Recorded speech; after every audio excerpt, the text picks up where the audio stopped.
राधे राधे भक्तों, आज हम सुनेंगे आशा भागवती के व्रत की कहानी। यह व्रत आसो महीने के श्राद्धों में अष्टमी के दिन से शुरू किया जाता है।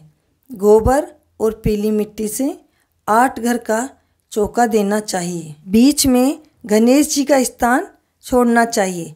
फिर 8 घर और बीच में कुमकुम, काजल और मेहंदी की 8-8 बिंदियाँ लगानी चाहिए। 8-8 गेहूँ के दाने, 8-8 दूब के तार, पैसे, पतासे, लच्छे और जल के छींटे लगाकर पूजा करनी चाहिए। इसी तरह से 8 दिन तक पूजा करें। अमावस्या तक पूजा करने के बाद में एकम के दिन व्रत करना चाहिए और 4 मीठी व 4 फीकी बिना नमक की पपड़ी 8 घर और 9वां स्थान बीच में चढ़ानी चाहिए।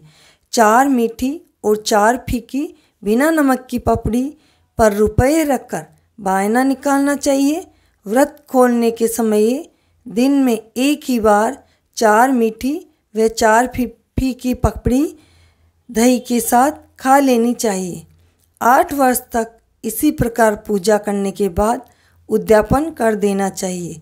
अब हम आपको बता दें कि उद्यापन कैसे करें। जिस वर्ष उद्यापन करना हो उस वर्ष 8 सुहाग पिटारी में काजल, बिंदी, चूड़ी, मेहंदी और पैसे श्रद्धा के अनुसार बिछियाँ, ब्लाउज पीस, दर्पण, कंघा, नाल, सिंदूर, रोली आदि सामान सभी टोकरियों में रखकर उसमें 4 मीठी व 4 फीकी पपड़ी रखकर फिर इन पर हाथ में पल्लू लेकर 7 बार हाथ फेरना चाहिए। उद्यापन के दिन चाहे तो 8 सुहागनों को बिठाकर जिमाएं। अगर आप बिठाकर नहीं जिमा सकते तो बिना जिमाए ही ये सुहाग पिटारी 8 सुहागनों को एक एक दे दें। 9 स्टील की प्लेट या अन्य कोई बर्तन भी 8 पिटारियों के साथ रख देवें। सास की पिटारी के साथ एक एक दे देना चाहिए। जिमाते समय पिटारियों में से एक एक मीठी व एक एक फीकी पपड़ी परोसनी चाहिए। ये तो हुई उद्यापन की बात। अब आइए सुनते हैं आशा भागवती की कथा। हिमाचल नाम का एक राजा था। उसके 2 लड़कियां थी। एक का नाम था गोरा व दूसरी का नाम था पार्वती।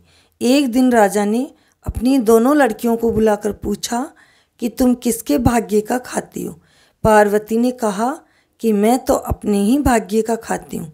लेकिन गोरा ने राजा को प्रसन्न करने के लिए कह दिया, मैं तो आपके भाग्य का खाती हूँ। इस बात पर राजा को पार्वती पर बहुत गुस्सा आया और उसने ब्राह्मण को बुलाकर कहा कि पार्वती के लिए कोई भिखारी वर देखकर लाओ और गोरा के लिए कोई राजा वर ढूंढे। ब्राह्मण ने गोरा के लिए ईश्वर जी वर ढूंढ लिया। पार्वती जी शिव जी की बहुत पूजा करती थी और उसने शिव जी से विनती की कि वे ही उसे पति रूप में मिले। इसलिए शिव जी एक भिखारी का वेश बनाकर नगर के मुख्य द्वार पर आ बैठे।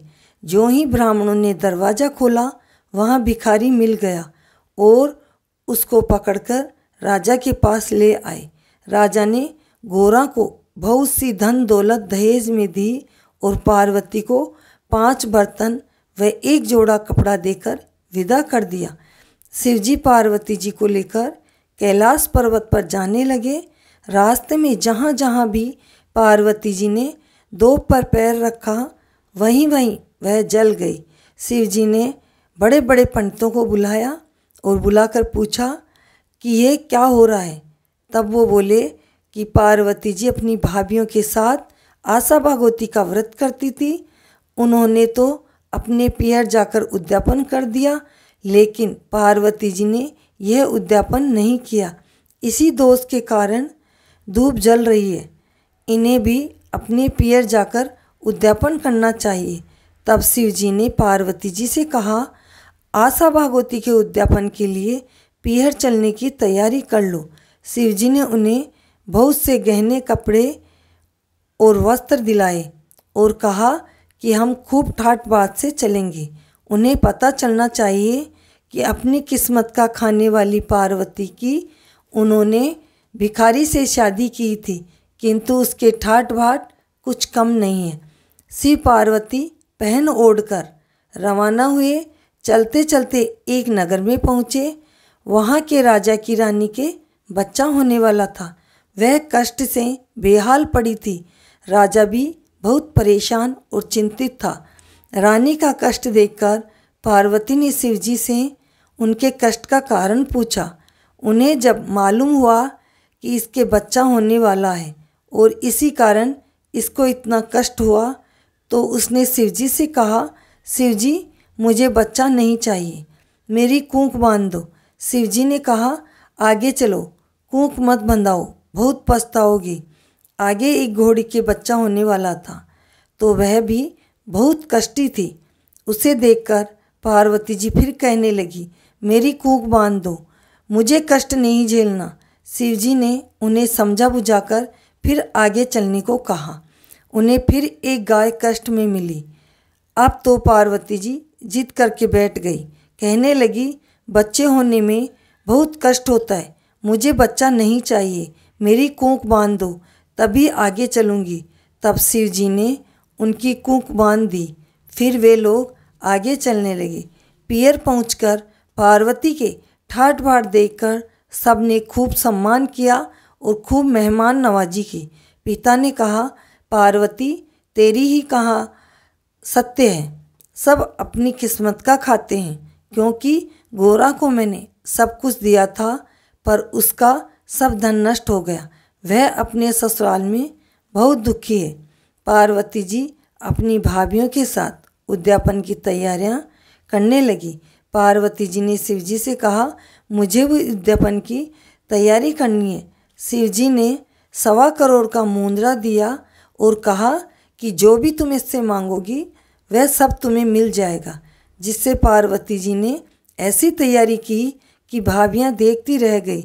सुहाग पिटारियों में गहने, कपड़े, मोहरे, दक्षिणा में सोने चांदी के बर्तन देखकर वो बोली, हम तो राजा हैं और महीनों से तैयारी कर रहे हैं, तब भी इतनी सारी तैयारी नहीं कर पाए और तुमने एक ही दिन में सारी तैयारी कर ली। धूमधाम और गाजे बाजे से सबने उद्यापन कर दिया। शिवजी के जीमने के लिए हिमाचल राजा ने तरह तरह की रसोई बनाई। शिवजी जीमने बैठे तो उन्हें एक मजाक सूझी और ससुराल वालों को चमत्कार दिखाने की इच्छा से उन्होंने सारा भोजन खा लिया। पार्वती जी के लिए कुछ न बचा। खाना खाकर शिवजी चलने की जल्दी करने लगे। इतना समय नहीं था कि और खाना बन सके। पार्वती जी ने देखा कि छींके पर एक जली हुई रोटी और बथुए की उबली हुई पिंडियाँ पड़ी है। सो पार्वती जी वही खाकर पानी पीकर शिव जी के साथ रवाना हो गई। राह में धूप और थकान के कारण एक पेड़ के नीचे बैठ गए। शिव जी ने पूछा, पार्वती जी पीहर में क्या क्या रसोई झीम कर आई हो?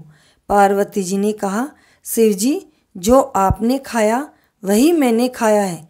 थोड़ी देर बाद पार्वती जी को नींद आ गई तो शिव जी ने उनके पेट की ढकनी खोलकर देखा तो पता चला कि पेट में तो जली हुई रोटी और बथुए का पिंडिया है और पानी है। जब पार्वती सोकर उठी तो शिवजी ने कहा, पार्वती जी तुमने तो कहा कि जो मैंने खाया वही तुमने भी खाया है। तुम्हारे पेट में तो जली रोटी और बथुए का पिंडिया और पानी है। पार्वती जी ने कहा, आपको कैसे मालूम हुआ? शिवजी ने कहा, मैंने तुम्हारे पेट की ढकनी खोलकर देख लिया। पार्वती जी ने कहा, शिवजी ऐसा नहीं होना चाहिए। औरतें पीहर की इज्जत ससुराल में रखती है और ससुराल की इज्जत पीहर में रखती है। आप पेट की ढकनी उल्टी मार दीजिए जिससे यह ढक्कन कभी ना खुले।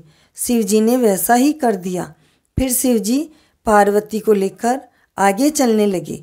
राह में वो दूब आई जो पहले पार्वती के पैरों से जल गई थी। अब जब पार्वती जी ने दूब पर पैर रखे तो वह हरी हो गई। आगे राह में उन्हें वही घोड़ी मिली और वही गाय मिली जो पहले कष्टी थी। उनके पास उनके बच्चे उछल कूद कर रहे थे और गाय और घोड़ी बहुत प्रसन्न दिख रही थी। यह देखकर पार्वती जी ने कहा, शिव जी, बच्चा होने से इतनी खुशी होती है? यह तो मुझे पता ही नहीं था। आप मेरी कोख खोल दो। शिव जी ने कहा, पार्वती जी, अब यह मेरे वश में नहीं है। मेरी लगाई गांठ अब तो मैं स्वयं भी नहीं खोल सकता। शिव जी पार्वती जी फिर चल पड़े। राह में उस राजा की नगरी आई जिसकी रानी पहले कष्टी थी। आज वह जलवा पूज रही थी। पूरे शहर में खुशियाँ मनाई जा रही थी। राजा महल में गाजे बाजे बजाए जा रहे थे। औरतें मंगल गीत गा रही थी। पार्वती जी ने पूछा, शिव जी, ये खुशियाँ क्यों मनाई जा रही है? शिव जी ने बताया, पार्वती जी, रानी के लड़का हुआ है, वह जलवा पूज रही है, इस कारण ही यह खुशियाँ मनाई जा रही है। पार्वती जी ने कहा, शिव जी, मुझे तो लड़का ही चाहिए, मैं भी जलवा पूजूंगी। पार्वती जी हट करने लगी। शिव जी ने कहा, पार्वती जी, मैंने तुम्हें बता दिया है कि यह अब संभव नहीं है। पार्वती जी हट करने लगी। तब उनकी जलवा पूजने की इच्छा पूरी करने के लिए शिव जी ने उनकी पीठी करने से जो मैली पीठी निकली उससे गणेश जी बनाकर उसमें जान डाल दी। फिर उस पुत्र को गोद में लेकर पार्वती जी ने सूरज पूजा और फिर जलवा पूजी। इसके बाद पार्वती जी ने सारी नगरी में ढिंढोरा पिटवा दिया कि पार्वती जी सुहाग बांट रही है। नीची जाति की औरतों के पास गहने कपड़े तो थे नहीं, सो जो कपड़े पहन रखे थे उन्हीं में दौड़कर आ गई और बहुत सा सुहाग ले गई। ऊंची जाति की औरतें श्रृंगार करने में लगी रही और उधर सारा सुहाग बंट गया। जब वे सुहाग लेने पहुंची तो शिवजी ने कहा, पार्वती जी, तुम्हारी खास पुजारियाँ तो अब आई है, इन्हें तो सुहाग देना ही पड़ेगा। तब पार्वती जी ने नक में से मेहंदी निकाली, बिंदी में से रोली निकाली, आँखों में से काजल निकाला और मांग में से सिंदूर निकाला। इस प्रकार थोड़ा थोड़ा सब निकालकर हथेली में थोड़ा पानी डालकर उन सबको घोलकर चिटली उंगली से छींटा दिया। तब किसी के कम छींटा लगा और किसी के ज़्यादा छींटा लगा। जैसे जिसके छींटा लगा वैसा ही उसको सुहाग मिला। हे पार्वती माता, कहानी कहने वाले, सुनने वाले और हुक्कारा भरने वाले सभी को अमर सुहाग देना। बोलो शिव पार्वती की जय।